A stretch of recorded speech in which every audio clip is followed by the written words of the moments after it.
I now want to turn to the ethics of idealism. Let me get my black marker again here. All of this has value implications, and the ethics, in the case of idealism, falls out of the metaphysics, the epistemology, and the human nature.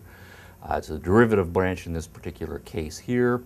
If it is the case that here we are as human beings with one foot, so to speak, in the physical world and one foot, so to speak, in the higher spiritual world, the human being being a microcosm of this, what we really want is where the real good, where the real truth, where the ultimate reality is, or at least what we should want, is to get as much of ourselves up into the higher, more perfect eternal world as it is possible for us to do so.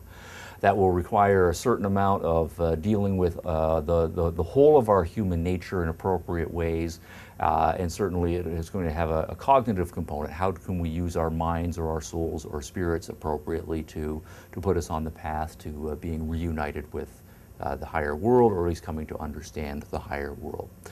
And that's why when we turn to the ethics, the ethical systems that are developed within the idealist tradition typically have a dual component to them. That we have one aspect of our ethical system directed toward how we should handle our body, how we should handle the physical side of our being, and another part directed toward how we should handle the soul, mind, or spirited side of our being. Now, the dealing with the physical side of our being, I'm going to call that the negative side of ethics.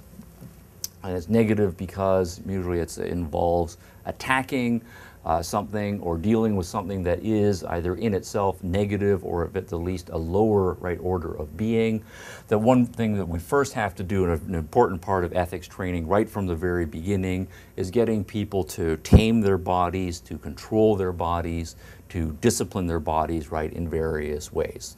The fear being that human nature, the bodily being strong, if we don't exert great efforts when we're parents teaching children, or when we become able to ourselves, then the bodily side of our nature is just going to run wild and swamp the whole of our human condition, and that's a bad thing. So what we need to do is focus on controlling the body. All right, and that's the first order of business. And so what we need here is a great deal of discipline. We need to exert self-control. And self-control in this context here usually involves a certain amount of denial. Right? Our bodily appetites are constantly pressing for stimulation. Right? We want pleasure, we want food, we want drink, and it's very easy for those things to get out of hand. And so what we then will want to do is put various kinds of limitations on the satisfaction of various bodily desires here. Now, this is something that is generic to all human beings, but most idealists don't think that human beings can, most of them, do this very much. Human beings have to inescapably, given their nature, give in to their desires for food, drink, sexuality, and so forth. But we simply want to have our ethics be a restraining device or a harnessing device, and so forth.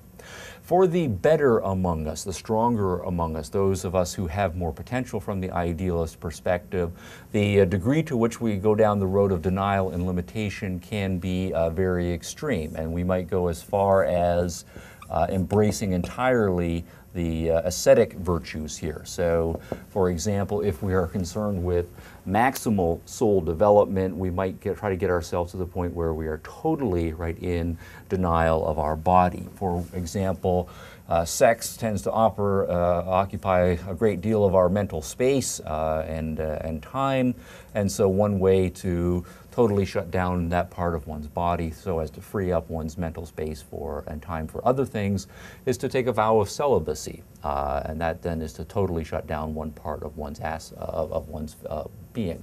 Another practice that one can engage in is fasting. That is to say, go for as long as one can without eating, learning to control one's appetite, to get oneself to the point where your bodily need for food and thirst seems to shut down, and so that then frees you up as well.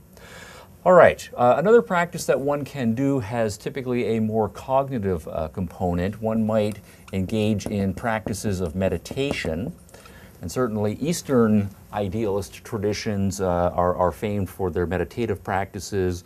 Western religious traditions and idealist traditions also engage in them, though in my judgment not as strictly and as extremely as some of the Eastern traditions here. And meditation can have a twofold aspect here, but I want to focus just on one aspect of meditation here, and that can be the practice of shutting down one's body, not just one's appetites and so forth, but also shutting down one's senses, removing all sorts of sensory stimulus. The idea here being if we can shut down our eyes, so we're not constantly being bombarded with visual stimuli, shut down our ears, and so forth, remain motionless so that our bodies are no longer sensitive to their environments. And that's why people practicing meditation will go into dark, quiet places and so forth.